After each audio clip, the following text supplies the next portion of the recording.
L'un des plus grands secrets concernant l'histoire de l'art va être révélé dans cet extrait, qui va nous plonger au centre de recherche et de restauration des musées de France situés au Louvre. Alors je vous prie de regarder ces images attentivement et nous y reviendrons en détail en les commentant.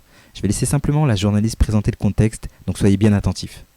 Et question recherche, ici, on a les moyens de faire parler les œuvres. Séance photo pour une star du Moyen-Âge, le manuscrit du duc de Berry. L'image sera analysée de manière à voir comment elle a été construite. Est-ce qu'il y a des dessins sous-jacents? Est-ce qu'il y a eu des reprises? La lumière ultraviolette va maintenant pénétrer les pigments et révéler l'état de conservation du manuscrit. Et voici l'œuvre originale que l'auteur a voulu exprimer. Nous allons la comparer avec l'élément fini, restauré à droite. Et ce qui est stupéfiant, c'est de remarquer qu'une seule chose diffère entre ces deux images. C'est la couleur de peau des individus.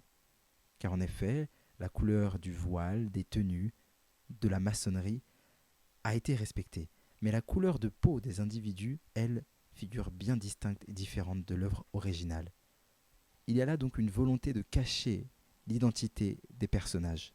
Et disons-le, il n'est pas grotesque de songer qu'à l'issue d'une période coloniale, l'idée de pouvoir occulter et voiler l'image et la culture, si ce n'est l'histoire de tout un peuple, ne soit venue à la conscience des personnes qui portaient ces idéologies racialistes. Questionnons-nous à présent, en imaginant peut-être l'étendue de cette falsification. Je vous laisse donc sur ces quelques images qui, je pense, vous porteront à la réflexion.